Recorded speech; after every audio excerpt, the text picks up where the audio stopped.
Okay, so today I am with Steve Clarke, otherwise known as Funky, but for the purpose of today's interview, going back to the days of Psychobilly and the clubfoot and all that, it's humongous, as everybody Yeah. knows and loves. Uh, Yeah. you're not even humongous anymore, are you, I Steve? know I'm really skinny. I've lost weight.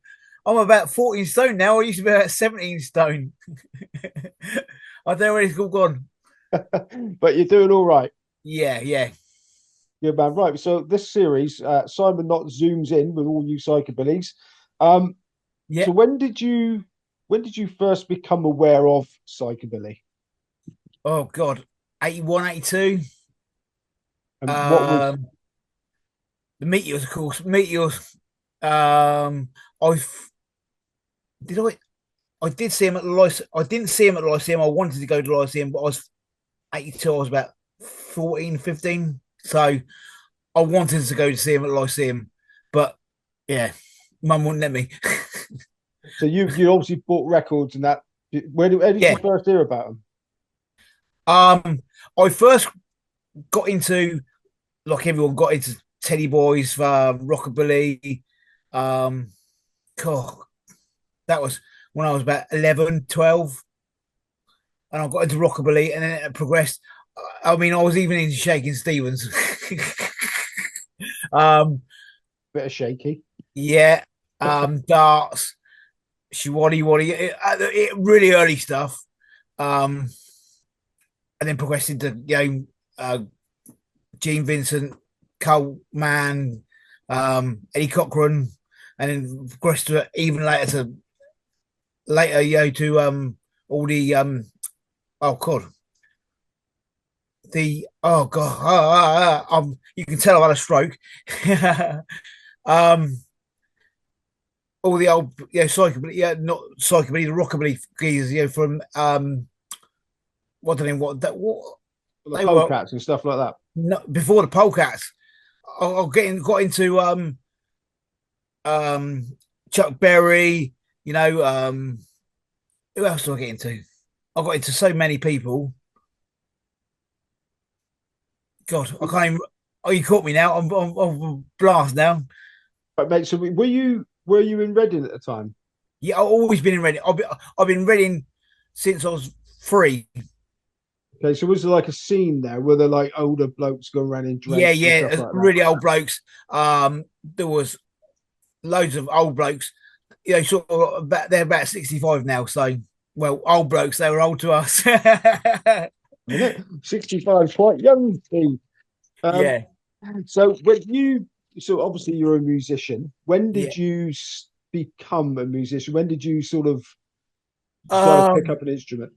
when I was 14, my mum and dad bought me a guitar for Christmas, and it was an old acoustic guitar. It was pile of shit, but I played it Where did you learn? just through hearing, just through, you know, didn't have lessons or nothing. Well, you just picked it up and worked out where the notes Yeah, came just from. worked it out.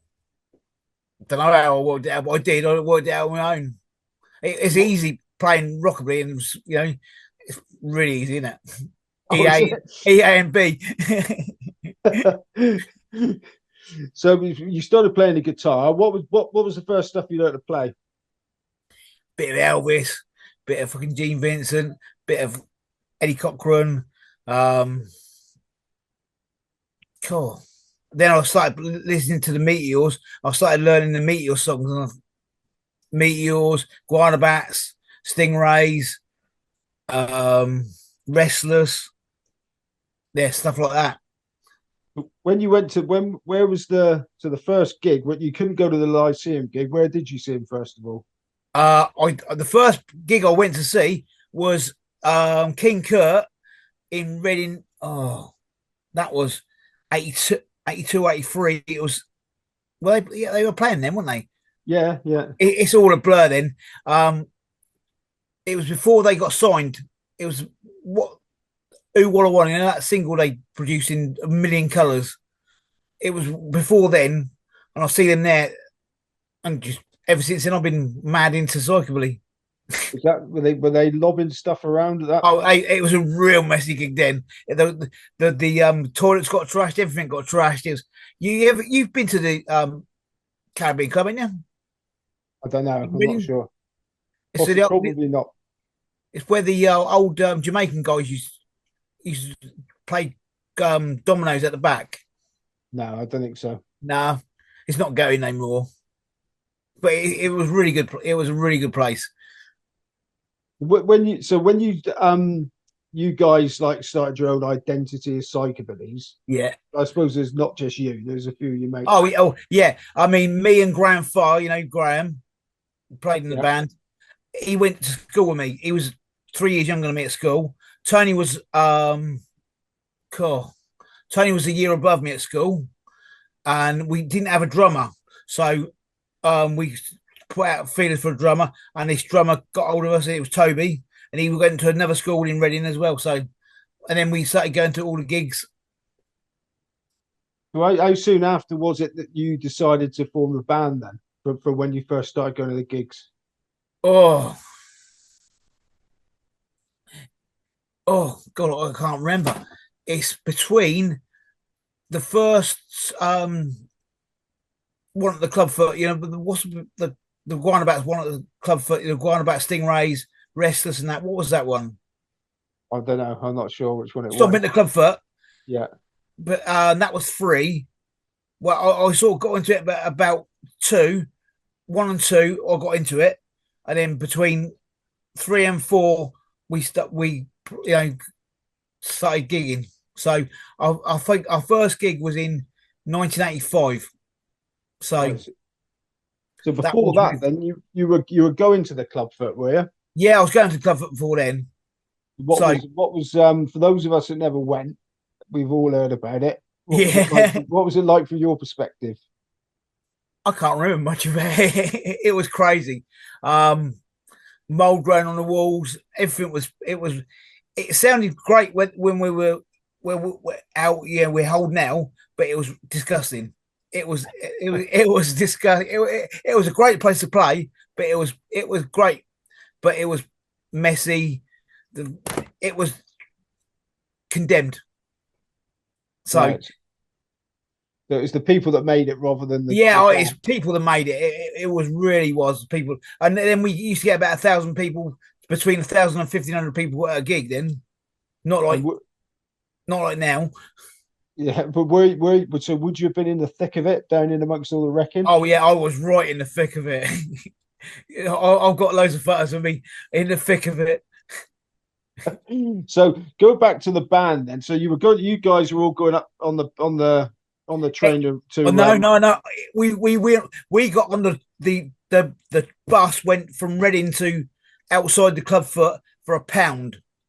really. Yeah, the X1 bus. It was really good. So we got the X1 bus for £1 because if you were under 16 or 18, you got up there for £1. So was it but it's still like a bus station around there then? Was it Yeah, the Hammersmith the bus bus station? station was it. You know when my first tattoo shop was? Yeah, It was just there, and then we got it dropped us outside the club foot. ideal. So you went up there. Was it I mean, because everybody's seen all the wrecking on the pictures and videos and stuff like that. How dodgy a place was it to go? I mean, were you ever in danger of getting your head kicked in if you went No, there? It was all friendly it was rather than all. Well, I don't know. We were. Don't know. I think we were young and naive then. I think it was a bit like that, but I don't know ever recall seeing it. We just we just were young and want to take over the world. when the these days. I mean, one of the things that people always mention about Psychobilly, apart from maybe one or two bands would be an exception, but most of the time you're hard to differentiate between the bands and the fans because once the bands have played, they'll be out the front watching and drinking with everybody and all that. Yeah, Wasn't that yeah. a similar sort of thing then? That was. I mean, what? That's why people liked us because we were a band and we got when we finished playing, we could come down into the crowd. We didn't sit back like we did now. We do now, just sitting backstage and drinking and partying. We just got going. We Our party was to go back in with the crowd and see the other bands. Yeah. So when you started the Coffin Nails, was that always the name, or did you were you in anything before that? I was in a band before that. I won't even mention the name of it or anything like that. It was a indie band. I was in that. Well, it was an indie band before indie was popular. I was in that for about 6 months. Joined as a just so I could learn to play guitar. Done it for 6 months. The singer was into Billy Bragg and shit like that. The name of the Smiths. band. Yeah, yeah, yeah. I was in a band, and that was before that. So it, yeah, about 83, 83, 84. And I'll give that up as soon as I, you know, got in a psychobilly band. Okay. So So how did I was always trying to get in a psychobilly band, but I didn't know how to get into a psychobilly band. okay, so when you joined the Coffin Nails, was Well, it when I didn't join the Coffin as I founded them. you founded the Coffin, so you couldn't get in a psychobilly band, so you founded your own one. Yeah, How long was it before when you do you remember the first time you got together and said, right, let's see if we can bash out a song? yeah. It was round my house, and we learned to play Meteor songs and the Guana Bat songs, and it was pretty easy. So When all our did mates come round and saw us play. Yeah, yeah, it was like sort of stuff you would do. I don't know. It was learning. We were playing. I don't know. It was oh, I can't describe how it was, but we were just doing it for the love of it. when you formed the band, did you sort of say, right, let's get a band together, then we all play at the club foot and release records, or did No, that we didn't. come? We never ever we said we are going to play at the club foot, but Tony and Toby, they knew John Curd or knew of him, and they said, "We're in a band. Can we, can we play there?" And he said, "Yeah, he can play there." And that's it. We st- I think we done that, and the first I can't remember the first gig. I got the flyer somewhere, but I can't remember the first clubfoot gig. I can't. It's all a blur then, because I was really out of it then. Did you know what you played? I mean, obviously when you released your first album, you've written your own songs and stuff. So Yeah, did I you get mean, your own material together to do that gig? no, because we wrote loads of early stuff, but I think we done. It was in between. I think it was the third gig or the fourth gig we played at the Clubfoot. What sort of reaction did you get? Were your mates all there? Yeah, all our mates were there, so they made us look bigger than we were. So we went down pretty good the first couple of times. Well, we always went down really well at the Clubfoot.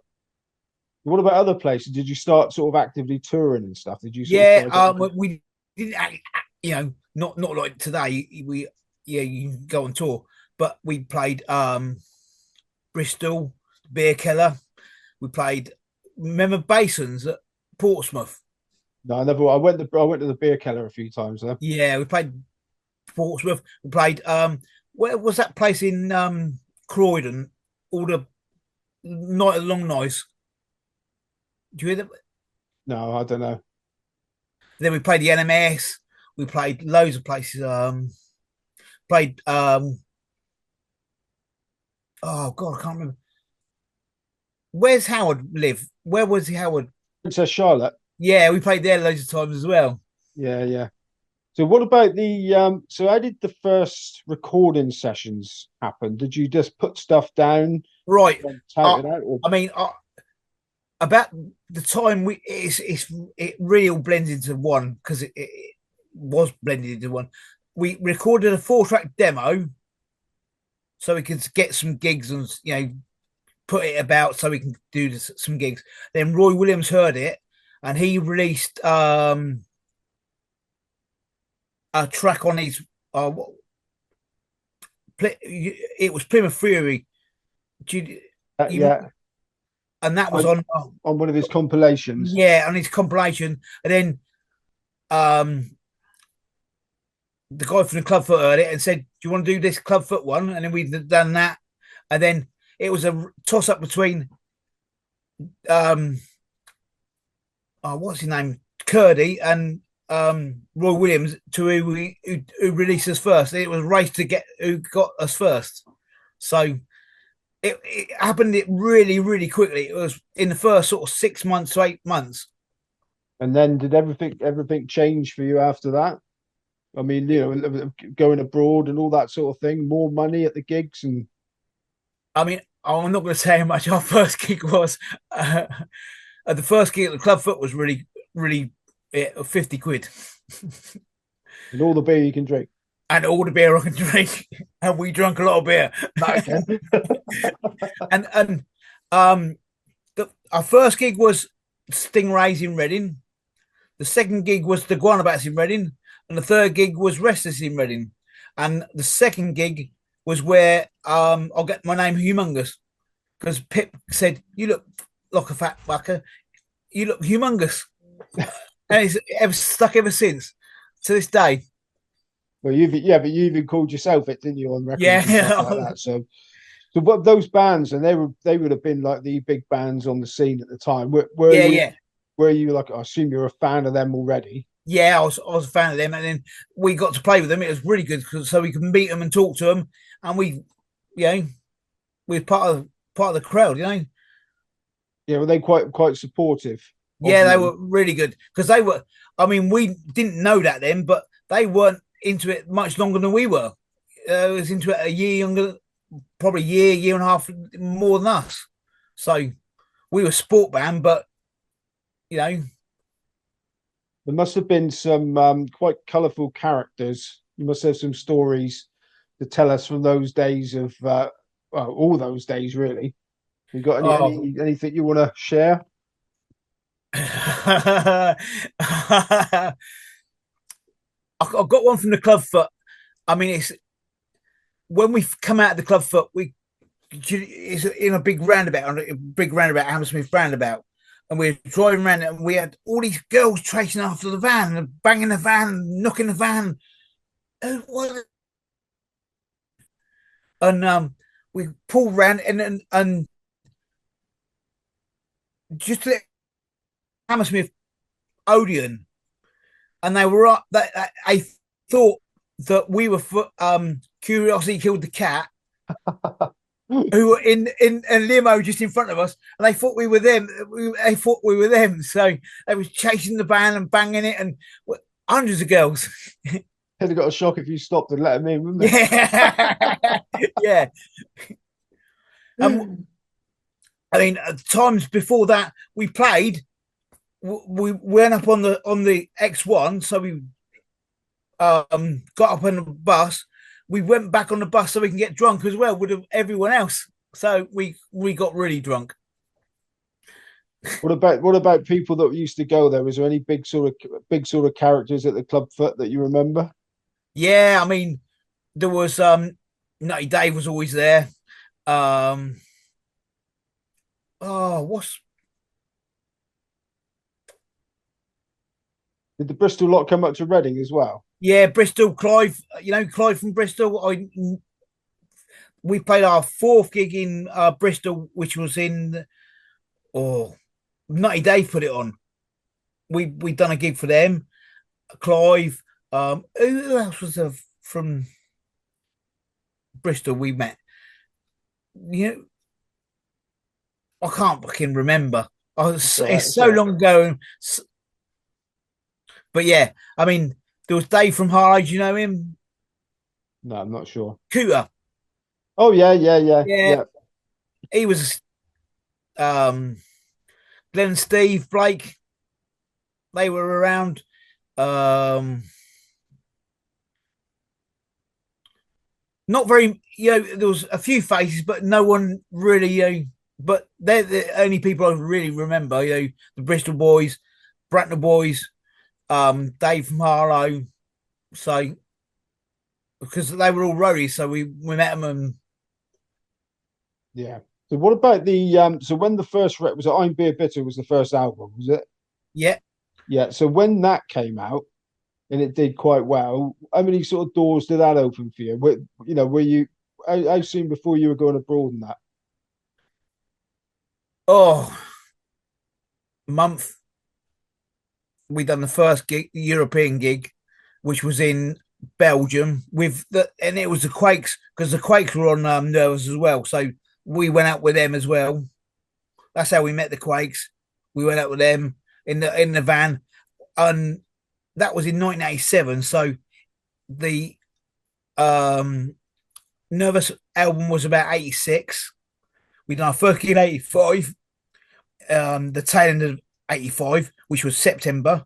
Then I think the first album was 86,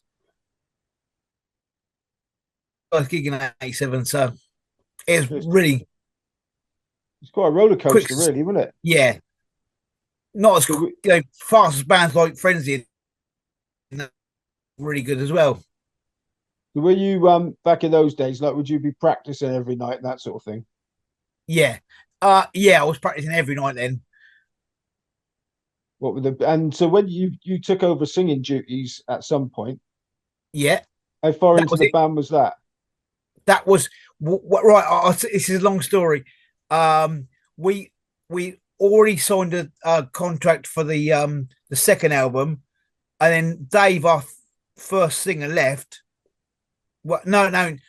Tony, our first singer, left after the live albums, and then Dave, the second singer, started singing for the I'm Beer Better, and then we signed a contract for a new album in '87 as well. And he left before it was just me, Graham, and Smurf, and no one could sing. And I'll give it a go if you want. And that's So I've stuck like for ever since. you didn't struggle playing and singing at the same time. Nah, I did. I think I did when I first started, but I just have a few beers and yeah, So what about the so the first record? Because I've heard some stories since we've been doing these interviews. I think the Pocats recorded their first stuff, stood on a landing, and the drummer was in the airing cupboard and stuff like that. What sort of studio did they put you in when you recorded it your was first stuff? really for the first album. It was a really good studio. It was Triple X Studios in Acton, which was a 24 track studio, and it was a really good studio. I think Roy Williams got. I think he got a, you know, he got a deal on it. So we went there for a week. Yeah, it was really good. So what was the process doing that? Was it all sort of in effect live, or did you do it all layered, or what? How was it done? It was all overdubbed. You know, we recorded it first of all, and then we went back and done it again. And we done it live the first time, and then we done it overdubbed every every track. Then the drums we recorded, the guitar we done, the bass, and then the vocals as well. Okay, so the European stuff, how different was it over there It was when you went? it was fucking crazy. I mean, here it was pretty leery, but we went over there and it was. I've never seen it like it. We went there and it just opened our eyes. I'd never seen it before. There was 2,000, 3,000 people. No, more than that. At the first gigs we done, there was 3,000, 4,000 people. And More, what probably more well than or, that. well organized or Really well organised. Well, we thought it was, but I don't know about that. so did you have anybody like looking after you, like management or No, anybody sort of sorting I stuff mean, out? the first gig we done, the European gig, Roy Williams got offered the gig and he booked us, and yeah, we he sort of done it. He was managing us sort of relatively loosely, so Right. he was looking after us a bit. Okay, so the psychobilly scene when you first started was in its heyday. Yeah, And then, so did most of the gigging then sort of cross over to Europe after sort of 88, 89? yeah, because it what 89 it sort of because the last clubfoot was 88, 89, wasn't it? I don't know. Yeah, would have been 88. Was it 88? 88, 89, and it sort of died a bit then. and in the 90s it sort of really died a death. But you still But the European gigs were still going. The European gigs were not as big, but they were carrying on. yeah, but you were still recording stuff. Yeah, yeah, yeah. And then we recorded for we done a gig for an album for Roy, an album for Link, and then we went. Who's He was in for Roy, but that was for um Fury Records, isn't it? no, it was not Fury. It was Nervous, but who was Rest as his manager at the time? Oh, I didn't know. Pete Gage. He recorded it for us, and That that's what it sounded really good. was the He, first one with Scott on it, wasn't it? yeah, that's it. He was really good. He really knew his stuff. And he sung with not sung. He played with Gina Washington and Ram Jam band, so he knew everything about recording. And we went for the third album. That was a week in Luton. I can't remember where it was, but we went there for a week in Luton. We went there in my old Mini, Scott's bass strapped to the top. It was really good. So that was the days before you had hot rods and stuff. Yeah, yeah. What would you say so up to now? I mean, the Coffin Hills are still going. Yeah. You're still playing. What would you say the highlight's been so Oh far? god. Playing LA. Yeah, I think playing LA. Where was oh god, I can't even I can't fucking remember things. It's all right. On Sunset Strip. We played on Sunset Strip next to the Whiskey a Go Go. We played there. It was really good. That was And you, in 12 years ago. No, longer than that ago, 15 years ago. And then and we played Brazil. That was good. The Psycho Carnival. And then we done loads of gigs for Lonesome. Them mental health gigs, they were really good as well. yeah, quite a long And that's trip. where you might have heard of my many famous stage wear. Yeah, what's he going to wear next? Yeah. The mankini is forever burned in my burned in my. I think there's some photographs, and of course there's the photograph with the pizza or the Yeah, yeah. kebab or whatever. And I must say, people probably don't know this, but you also influenced a quite successful Australian band. Oh, Living End. Yeah, that was really good when we went to see them, wasn't it? It was really good. That was, and I've heard some of their early recordings. They learned to play Uncle Woody, didn't they? The one that's what they thought it can't be you because he's too young. Yeah, yeah. I was surprised when I saw them. They don't look younger than me. Well, he's not younger than me, is he? No, they thought you were too young because when I said it's humongous with the coffin, they was oh yeah, bring him backstage. And when you first walked in, they were like, "This Scotty was telling me this can't be him. He's too young." Then they realised it was you, and yeah, that was a good do, wasn't it? That was Yeah, it was good. really good, really good. So what's happening at the moment? Bringing this to an end. What's Um, right, we got a gig in Berlin. What's the gig in Berlin? What's it called?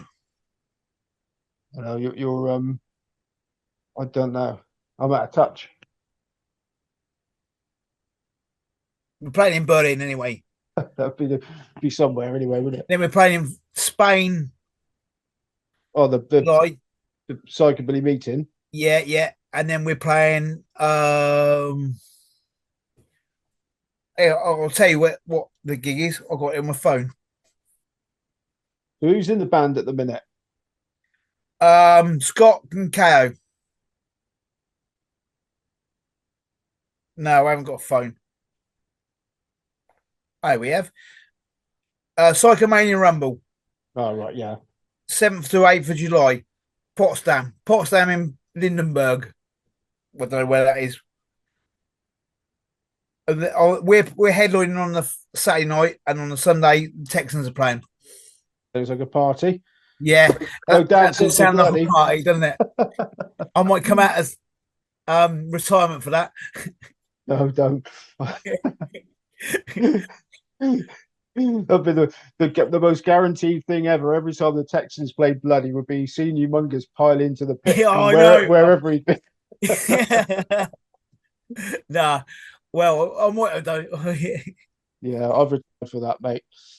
Give that a miss from now on. But I've done a few years in that done a few years in the pit with them guys. Yeah, Um, yeah. So anyway, mate, it's been really good talking to you. yeah. Thank you. Hopefully see you in real life. I saw you at the races, didn't I? Yeah, See yeah, you I in real know. life. See you in real life at some point again soon. Yeah, And thanks for taking the time out to talk to us. so thank you for inviting me to to be here. It's brilliant. Thanks a lot. Welcome it. I welcomed it. Cheers. Thanks, mate. Nice to see you. See you later, mate. Bye bye. Hello everyone, just a quick one. If you have enjoyed these videos and are enjoying these videos, can you please like and subscribe to my channel? Thanks very much.